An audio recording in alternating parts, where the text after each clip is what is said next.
Hey everybody, Matt Burke here. Tonight I'm going to be reviewing Conan the Barbarian number 10 by Titan. And man, I'm really eager to get in this book. I love this cover right here. It's got a lot of action. It's this really cool style right there. Almost kind of has like a marriage of American and Japanese influence a little bit. I was going to say too on the last review that I did of the Savage Tales of Conan the Barbarian. I didn't talk about the book that was the next issue of Savage Tales, and yeah, man, and this one's going to be featuring a chilling Conan tale from the writer Frank Terry and artist Kerry Nord. The exciting conclusion of the Patrick Zurcher Solomon Kane epic, and a silent Conan story from writer artist Alan Quall, which will be cool. That'll be kind of like what is it? Primal. I don't know if you guys have watched Primal on HBO Max. That's a hard fucking recommend. That's probably the best show I've seen in like the last 5 years, and it's a cartoon. Very Howardian as well. You could definitely see the influences in there. Also a silent story from Alan Quall, a tantalizing sneak peek of John C. Hawking's novel Conan City of the Dead, plus jaw-dropping covers from Alex Horley and Kerry Nord. Incredible art pinups and more. So this issue is going to be fucking all killer, no filler. Again, I'm really digging these issues of the magazine, the big format. They're killing it. I like how they're bringing in different stuff each issue, so it's like a surprise. It's like a Christmas present each time. But anyways, let's get into number 10. And Del Torre's back on art. We got Zub writing it. This is the City of the Dead. Now they got the mock-up of the actual book, because they've been adverting this for months now. And there's 2 stories in here by Crom, 2 fantastic tales and 1 epic hardback. In bookstores this June. So yeah, I want it. But yeah, we're in Valusia, and we're gonna do a little recap right here. On the Road of Kings, hurled through the unknown, Conan of Samaria awoke in the Thurian age. Found and bound by Brule, the Spear Slayer, Conan earned the Picts warriors' trust through combat. When the Sumerians' lion-shuddering aura showed Conan's true mettle to his would-be captor, taken to Vasulia, the City of Wonder, Conan briefly reunited with Yag Koshi, a figure slain by Conan's own hand in the future yet to come, which was a Tower of the Elephant. And the ancient alien informed the Sumerian he had become unstruck in time and was now traveling in the distant past. Further explanations would wait, as Brule presented Conan to the city's mighty ruler, King Kull.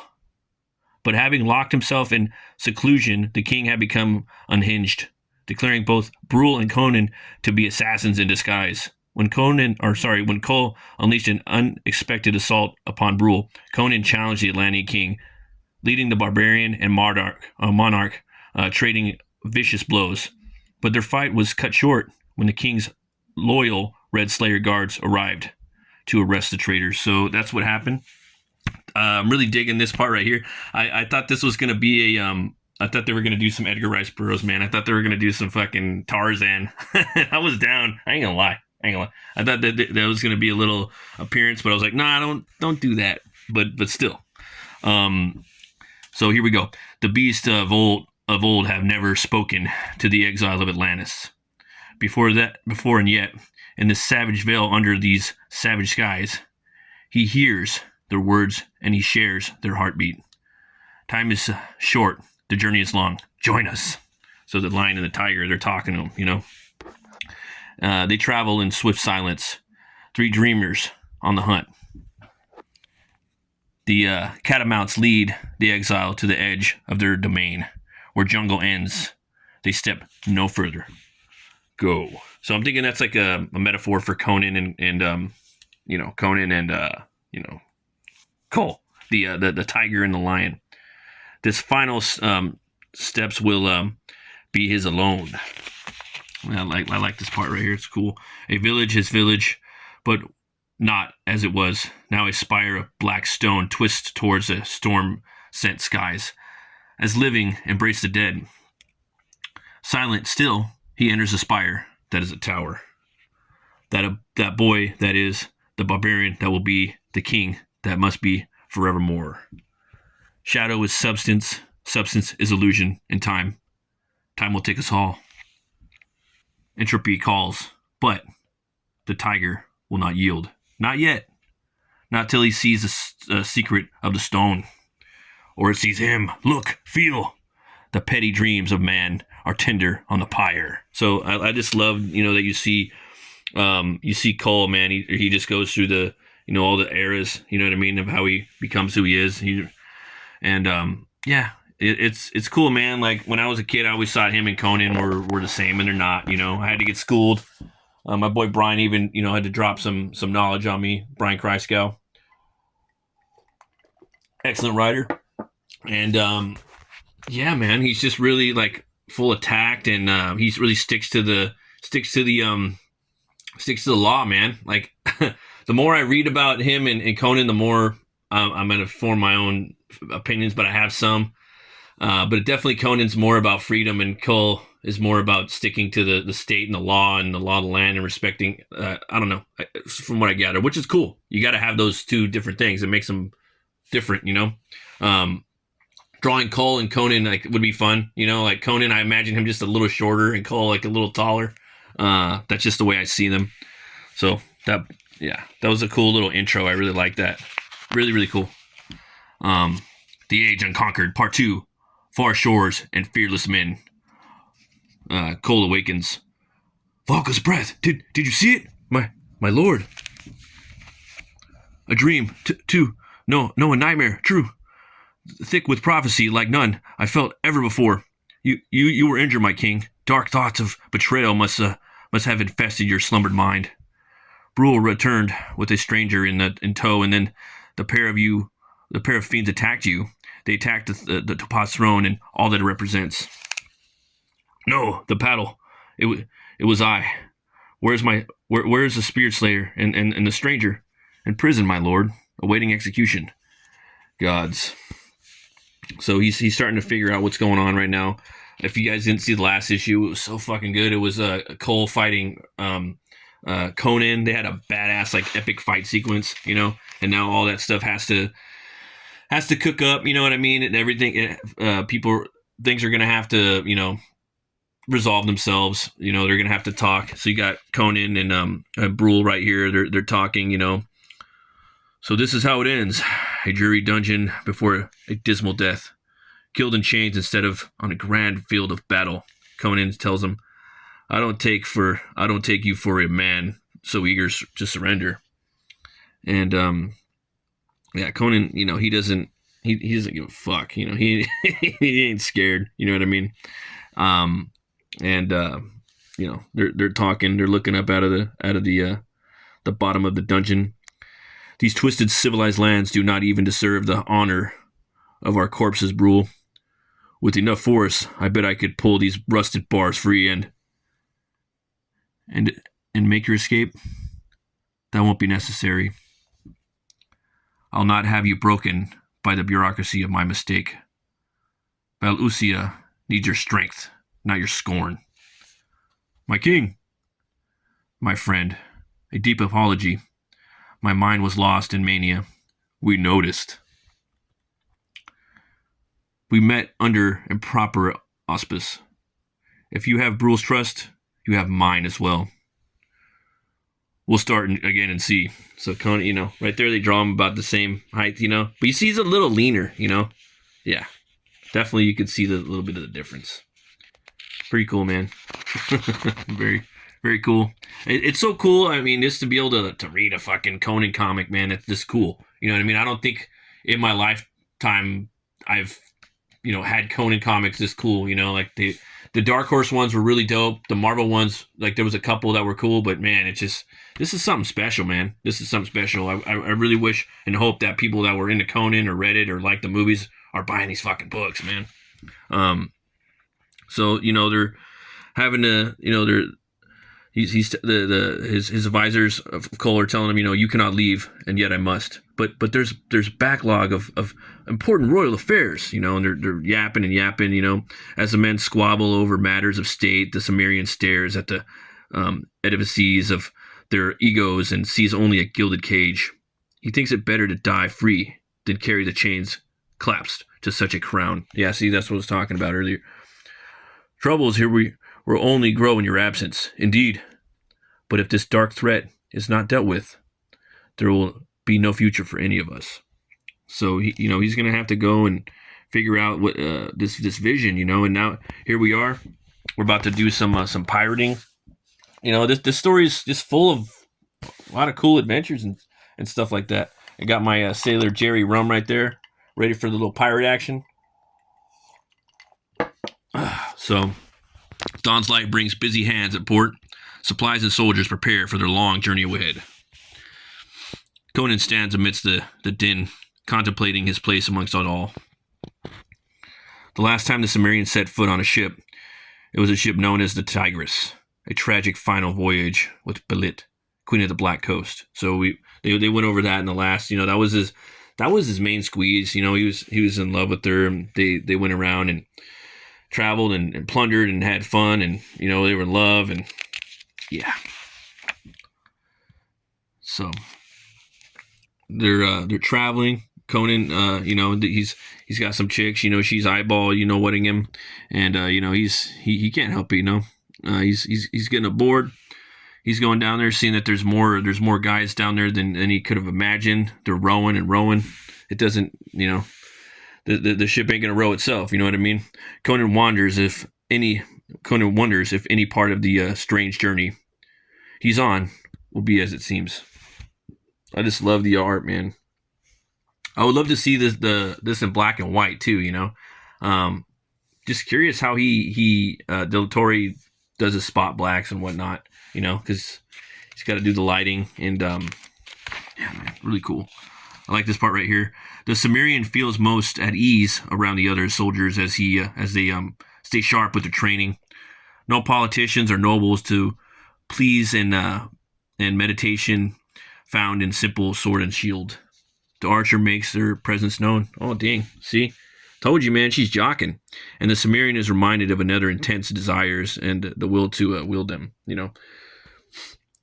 A pleasing proposition as the days lap on like waves cresting upon the great ship's prow. So, again, they're arm wrestling. The chick's, she's digging Conan.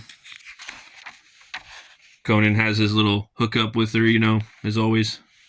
And then out of nowhere, pirates attack on our starboard. All hands to arms.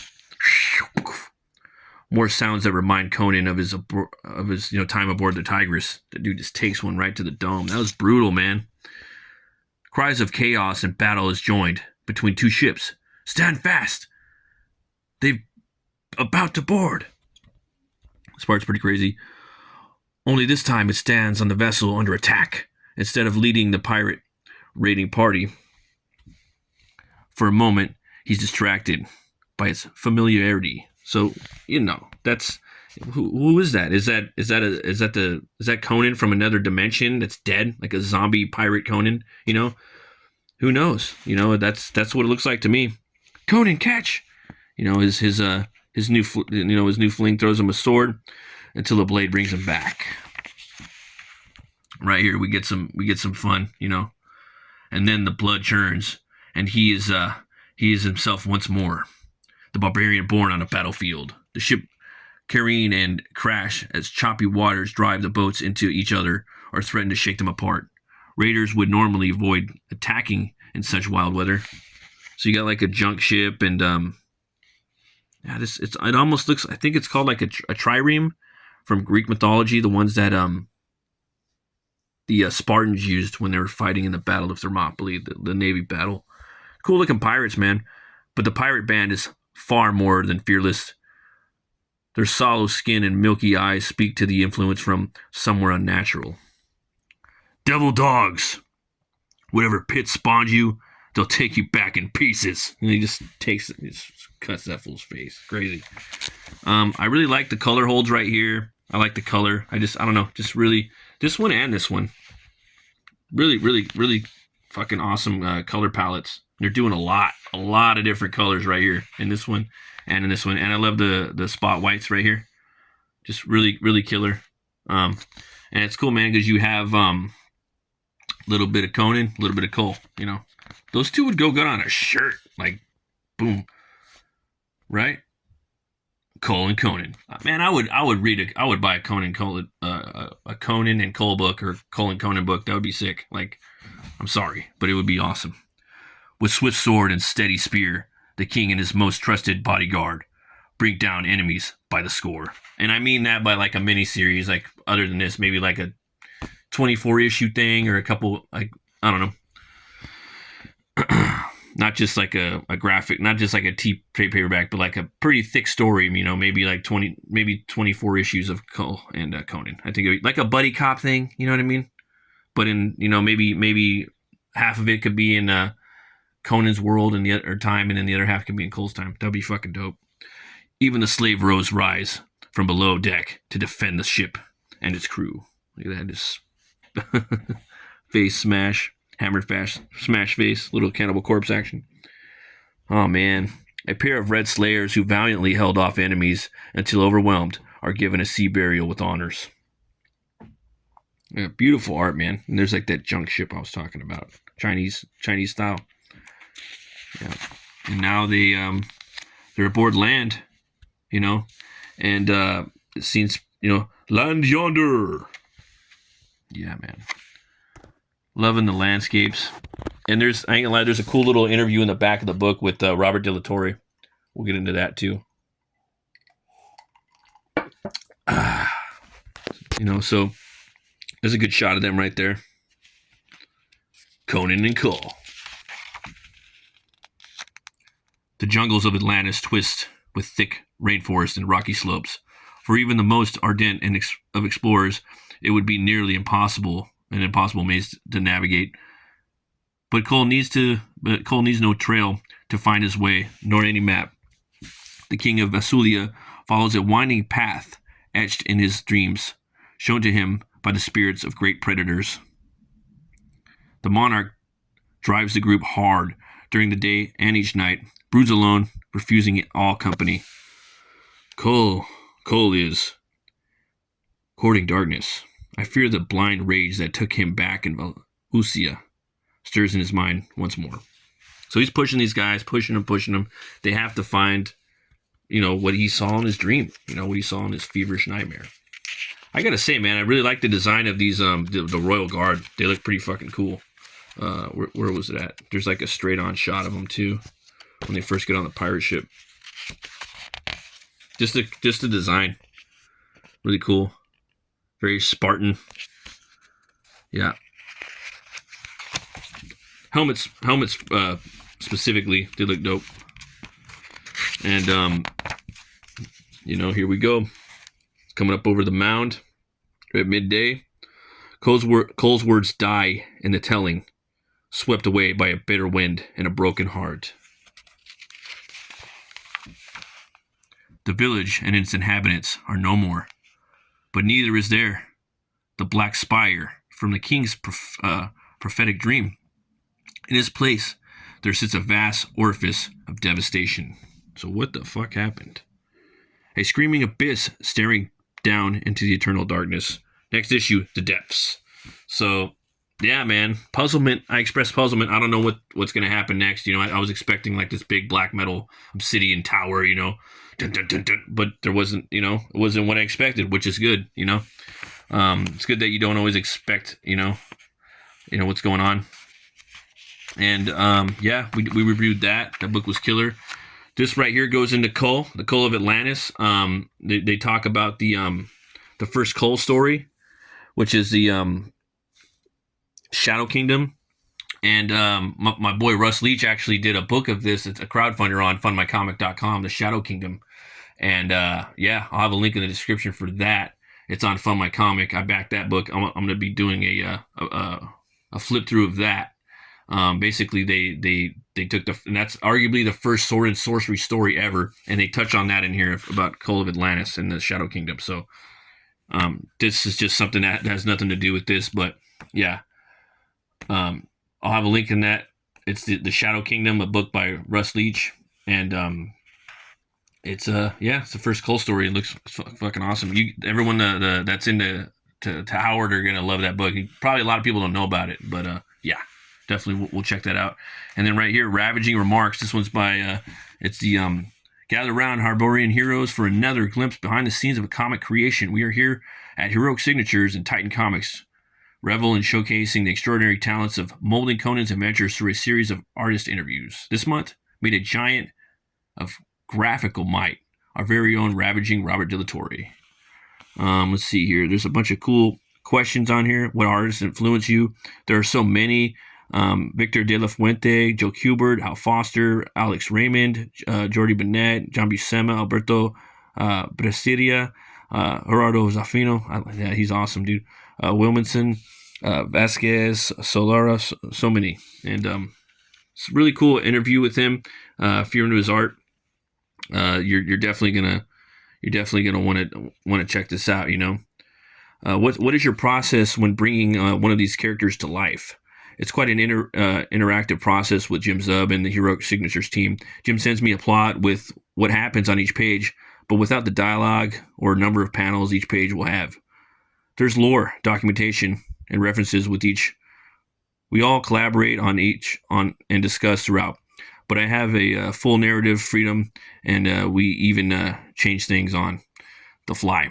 It's very creative and It's a very creative and lively way of working, and we're always looking for the best way to tell the story. As for the personal process, I make several sketches designing the page, the composition, the poses. Finally, I ink with a brush on very loose sketches, trying to capture the energy and dynamism from the freshness of the original sketch. The freshness of the original sketch. This is where I. This is where I sculpt the drawing with the necessary details. A nice, smooth reading, without distracting from the narrative. So you could even see that right there, man. He makes it look so easy too, man. And it's hard to do that, like to have the right amount of detail, you know, and not have too much, but you got to keep the story moving. But awesome little interview right here. You guys got to check that out. And here's the covers, right? This one's sick. I really like that one. Yeah, digging it. And I always like the Virgin covers more. Yeah. And then you got the De La Torre one. That one's awesome. But yeah, guys, definitely you guys got to check this out. I give this book 2 horns way up. Also, guys, if you don't know, I also make my own comic. It's called Butch Cleaver, and I'm an artist too. I actually got a special going this month. It's I'll do a line art, basically whatever you need for your comic, your posters, your trading cards, album art, you know, what have you. It's line art, digital line art that I do. And this is some of my work right here. I do traditional, but for this, it's $60 for line art. So, which would be just the digital stuff. Yeah, a little bit of Spawn action right there. A little bit of Heavenly Blade and some Kane. You got my character right there, Wreck Bolt, and he's got some exaggerated anatomy right there for fun. Gotta have fun with the anatomy sometimes. Give him some big hands and some odd shaped muscles. But yeah, folks, hit me up on Twitter at RuneCutter Comic. As always, folks, thanks for watching. Always remember to be bold, be brave, and roll the bones to know your role. You guys have an awesome Cinco de Mayo. And yeah, thanks for watching. Peace.